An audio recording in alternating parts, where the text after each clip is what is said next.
आज का वीडियो शुरू करने से पहले मैं आप लोगों से दो क्वेश्चन पूछने चाहूंगा। क्वेश्चन नंबर एक ब्रांच मैनेजर या एक ब्रांच ऑफिसर अपने हर महीने की एंडिंग कैसे करता है? क्वेश्चन नंबर दो, एक ब्रांच ऑफिसर या एक ब्रांच हेड अपने हर नई महीने की शुरुआत कैसे करता है? सोच के देखिए जरा दोस्तों। बिल्कुल ठीक, महीने की एंडिंग वो करता है पीएनपी अकाउंटों को स्टैंडर्ड करने के लिए, यानी जो पोटेंशियल एनपीए होने वाला है वो कोशिश करता है कि उस महीने वो एनपीए ना हो, और जैसे महीना शुरू होता है उसके पास एक नई लिस्ट आ जाती है जो उस महीने में एनपीए होने वाले हैं। यानी अगर मैं शॉर्ट में बात करूं तो पूरे महीने वो लगभग एनपीए अकाउंटों को देखता रहता है।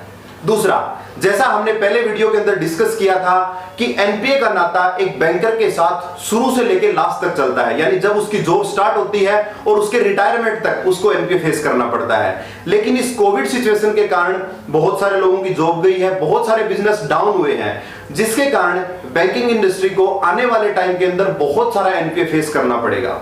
तो आज के टाइम पे है ना, हमारी मैक्सिमम कोशिश ये होनी चाहिए कि हम जो एग्जिस्टिंग एनपीए है ना उनको स्टैंडर्ड करें और फ्यूचर में कम से कम एनपीए करें, क्योंकि फ्यूचर की तैयारी हमें आज से ही करनी पड़ेगी। मैं एक बुक के अंदर कहीं पढ़ रहा था कि कुआं हमें तब खोदना चाहिए जब हमें प्यास ना लगी हो। अगर प्यास लगने के बाद हम कुआं खोदने लगे ना तो वो बहुत ज्यादा मुश्किल हो जाएगा। तो आज के इस वीडियो में हम कुछ ऐसे पावरफुल टूल्स के बारे में डिस्कस करने वाले हैं जिनको यूज करके हम मिनिमम एफर्ट्स के साथ मैक्सिमम रिकवरी कर पाएंगे। तो नमस्कार दोस्तों, मेरा नाम है संदीप बुरा। शुरू करते हैं आज की वीडियो।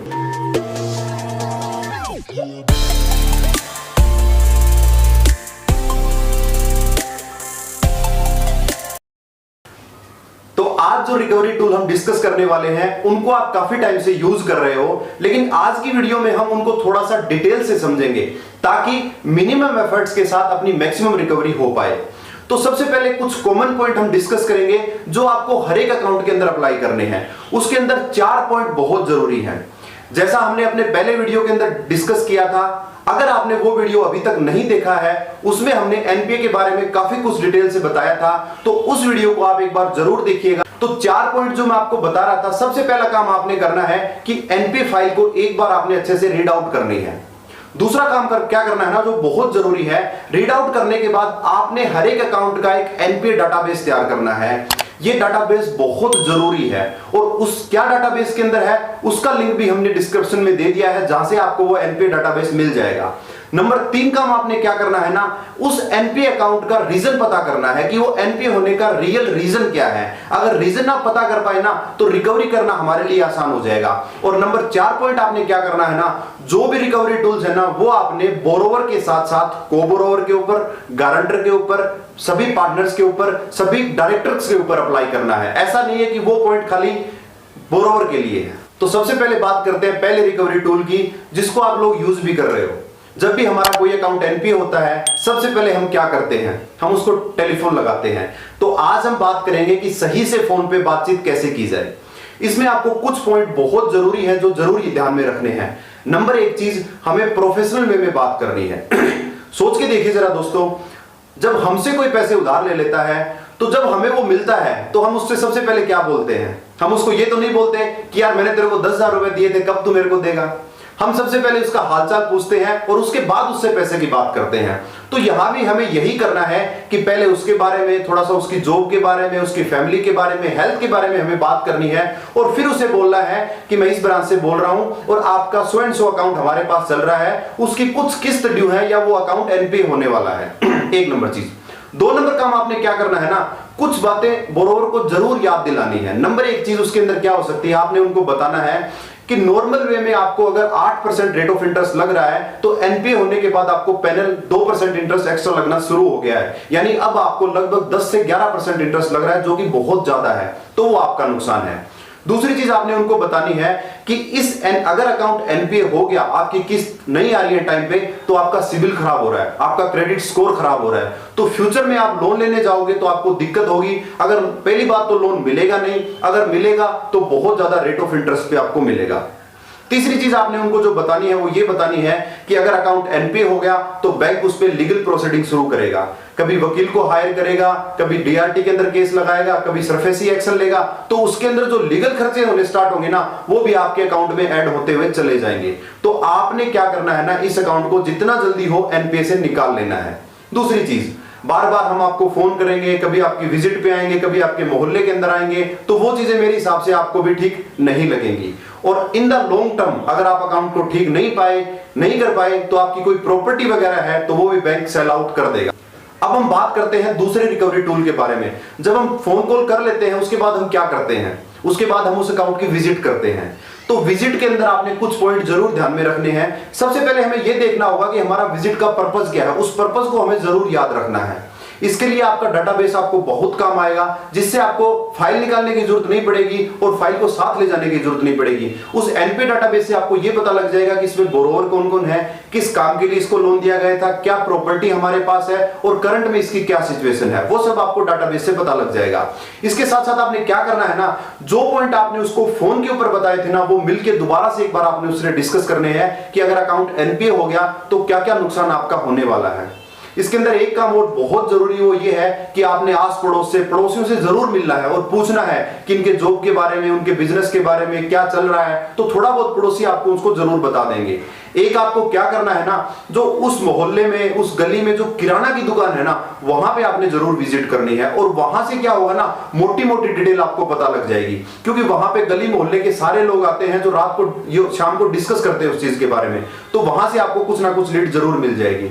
तो ये काम अगर आप विजिट के टाइम पे आप करोगे ना, तो 99% है कि उस पर दबाव पड़ेगा, आपको एडिशनल डिटेल पता लगेगी, जिससे अपने रिकवरी के एफर्ट चांसेस बहुत ज्यादा बढ़ जाएगी।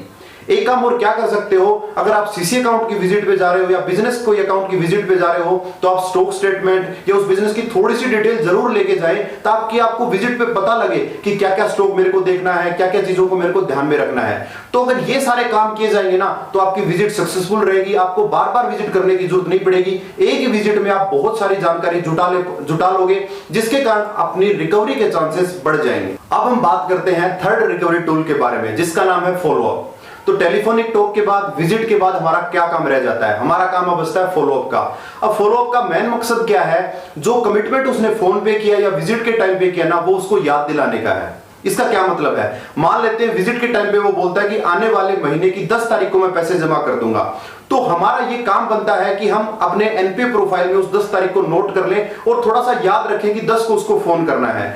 तो हमें कोशिश ये करनी है कि 8-9 को हम उसको फोन करें, उसको बोले कि आपने 10 तारीख का कमिट किया था पैसे जमा कराने का, 10 तारीख आने वाली है, ताकि उसको ये लगे कि यार बैंक वाले अवेयर हैं उस चीज के बारे में। तो जिससे क्या होगा ना, उसके ऊपर थोड़ा सा प्रेशर बनेगा उस चीज का। और अगर आपने 2-3 बार सही टाइम पे उसको फोन कर दिया, तो उसको पता लग जाएगा कि यार बैंक वाले पीछे पड़ गए, मेरे को छोड़ने वाले नहीं है, तो रिकवरी के चांसेस आपको बढ़ जाएंगे। मान लेते हैं कि 2-3 बार कमिट करने के बाद वो पैसा जमा नहीं कराता है, तो आपको यह पता लग जाएगा कि यार ये बंदा विलिंग नहीं है पैसा देने के लिए। तो क्या करना पड़ेगा ना, फिर आप उसमें दूसरे रिकवरी टूल्स लगा सकते हो, उसमें सरफेसी एक्शन ले सकते हो, 138 लगा सकते हो, डीआरटी में सूट फाइल कर सकते हो। तो फॉलोअप बहुत जरूरी है, विजिट से और टेलीफोनिक टॉक से भी जरूरी है मेरे हिसाब से फॉलोअप। अगर सही से फॉलोअप किया जाएगा ना, तो रिकवरी के चांसेस मैक्सिमम हो जाएंगे। तो अब हम बात करते हैं नेक्स्ट रिकवरी टूल के बारे में, जिसका नाम है सिबिल और क्रिफ। तो दोस्तों, सिबिल और क्रिफ से भी हमें बहुत तरह की जानकारी मिल जाती है जो अपने रिकवरी में काम आती है। नंबर 1 चीज हमें क्या मिलती है, बोरोवर के फोन नंबर मिल जाते हैं, बोरोवर का एड्रेस मिल जाता है और ईमेल आईडी मिल जाती है, जिससे उसको अप्रोच करना अपने लिए आसान हो जाता है।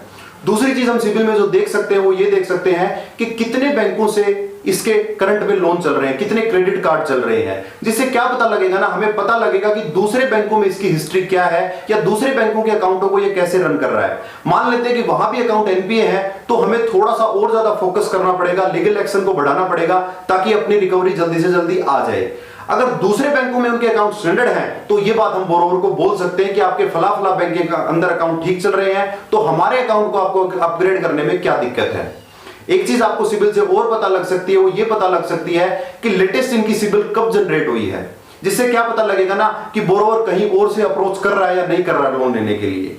और एक जो बहुत जरूरी बात जो पता लगती है अपने को सिबिल से, वो ये पता लगती है, कई बार बोरोवर क्या करता है ना, सेम बैंक की कई ब्रांचों से लोन ले लेता है, जिसके बारे में हमें आइडिया नहीं होता। तो सिबिल से हमें वो भी पता लग जाएगा कि हमारे बैंक की किसी और ब्रांच से लोन चल रहा है क्या। तो इस वे में अगर अपने सिबिल को यूज करेंगे ना, तो हमें कई तरह की जानकारी मिल जाएगी जो बोरोवर को प्रेशराइज करने में, बोरोवर से फॉलोअप करने में हमारे काम आने वाली है। तो जो नेक्स्ट अपना टूल है वो ये है कि हमें बोरोवर के साथ साथ को बोरोवर, गारंटर, पार्टनर, इनके सेविंग अकाउंट, करंट अकाउंट या किसी अन्य तरह के अकाउंट को भी हमें ट्रैक करना है। देखिए दोस्तों, क्या होता है ना, बहुत बार क्या होता है ना, बोरोवर के, गारंटर के सेविंग अकाउंट में पैसा रहता है लेकिन उसका लोन अकाउंट एनपीए चल रहा होता है, तो हमें ये देखना पड़ेगा। इसके अंदर आपने एक चीज और ध्यान रखनी है, आपने सेविंग अकाउंट या करंट अकाउंट की 1.5 से 2 या 3 साल की स्टेटमेंट एक बार को जरूर देखना है। उससे क्या होगा ना, आपको यह पता लग जाएगा कि पिछले महीने या उससे पिछले महीने या रेगुलर बेसिस पे इसके अकाउंट में बड़ी एंट्री आ रही है। मान लेते हैं कि हर महीने की 25 तारीख को उसके अकाउंट में 1.5 से 2 लाख 3 लाख रुपए क्रेडिट होते हैं या 20 तारीख के बाद क्रेडिट होते हैं। तो ये सारी जानकारी है ना, हमें एनपीए डाटाबेस में हमें लिख लेनी है कि बोरोवर का अकाउंट कौन सा है, को बोरोवर का सेविंग अकाउंट कौन सा है, गारंटर का अकाउंट कौन सा है और किस डेट को बड़े ट्रांजैक्शन होते हैं, ताकि उस डेट को अपना हम थोड़ा सा माइंड में रखें और जैसे ही वो पैसा अकाउंट के अंदर आए हम उस पर लीन लगा दें और अपनी रिकवरी कर लें। तो नेक्स्ट जो रिकवरी टूल है वो ये है कि हमें बोरोवर, को बोरोवर और गारंटर के वर्किंग पैलेस को भी विजिट करना है। देखिए दोस्तों, जब आपने पर्सनल विजिट कर ली, फॉलो अप कर लिया, उसके बाद भी पैसा अगर नहीं आ रहा है तो हमें 100% उनके वर्किंग डिपार्टमेंट को विजिट करना है। इससे क्या होगा ना, बहुत ज्यादा प्रेशर उन पे बन जाएगा। इसमें आपने एक चीज का जरूर ध्यान रखना है, जब आप पहले विजिट करो तो उसको थोड़ा सा फॉर्मल वे में रखो, नॉर्मल उनसे मिलके आओ, बातचीत करो कि हम घर पे भी गए थे, हम आपसे टेलीफोनिक भी बात कर रहे हैं लेकिन फिर भी पैसा नहीं आ रहा है, तो अभी हमें मजबूरन आपके डिपार्टमेंट को लेटर लिखना पड़ेगा। इसमें और क्या हो सकता है कि हम उनकी सैलरी को डायरेक्ट लोन अकाउंट से कनेक्ट करा सकते हैं, कोर्ट के थ्रू, डीआरटी के थ्रू, जिससे अच्छी खासी रिकवरी अपनी बन सकती है। अब हम बात करते हैं नेक्स्ट रिकवरी टूल के बारे में, जो है सोशल मीडिया। देखिए दोस्तों, बहुत बार हमें क्या होता है ना, विजिट करने पे, फॉलो अप करने पे बोरोवर नहीं मिलता है, तो हमें क्या करना है ना, सोशल मीडिया प्लेटफॉर्म का यूज करना है, क्योंकि आज की डेट में ना 90% लोगों की वहां पे प्रोफाइल मिलेगी। तो इसके अंदर आप यूज कर सकते हो फेसबुक को, इंस्टाग्राम करो और लिंक्डइन को। यहां से आपको क्या मिलेगा ना, बोरोवर का करंट सिटी मिल जाएगा, उसकी पहले से पोस्टिंग मिल जाएगी और कौन से डिपार्टमेंट के साथ वो काम कर रहा है ना, वो जानकारी आपको मिल जाएगी। आप सोशल मीडिया पे उससे कांटेक्ट कर सकते हैं कि मैं ऐसे बैंक से बात कर रहा हूं, आपका ये लोन चल रहा था। अगर आप विलिंग नहीं हो लोन देने के लिए तो हमें आपके डिपार्टमेंट को लिखना पड़ेगा, आपकी एम्बेसी को लिखना पड़ेगा, जिससे बोरोवर पर प्रेशर हो जाएगा और वो लोन को पे कर देगा। इसमें क्या है ना, एजुकेशन लोन के अंदर ये ट्रिक बहुत काम आती है। क्यों काम आती है ना, क्योंकि एजुकेशन लोन में 5 से 6 साल का मोरेटोरियम होता है। तब तक क्या होती है ना, बोरोवर की शकल चेंज हो जाती है, क्योंकि एजुकेशन लोन हम देते हैं यंग एज में और जब वो जॉब लग जाता है तो काफी कुछ चेंज उसके अंदर आ जाता है, तो वो ट्रैक करना मुश्किल होता है। लेकिन जैसे उसकी नई जॉब लगती है वो 100% अपनी सोशल मीडिया पे प्रोफाइल बनाता है। तो इस टूल को एजुकेशन लोन के साथ साथ आप दूसरे लोन में भी बहुत अच्छे से यूज कर सकते हो। तो जैसा हमने पुरानी वीडियो में डिस्कस किया था कि 2 ऐसे टूल हैं जिनसे आप हर एक एनपीए अकाउंट के अंदर रिकवरी कर जाओगे, वो है धैर्य और शौर्य। तो धैर्य रखना पड़ेगा कि एनपीए अकाउंट में रिकवरी है ना बहुत जल्दी से नहीं आती, आपको थोड़ा सा धैर्य रखना पड़ेगा और शौर्य करना पड़ेगा, बार बार फॉलो अप करने का, बार बार विजिट करने का, बार बार टेलीफोनिक टॉक करने का।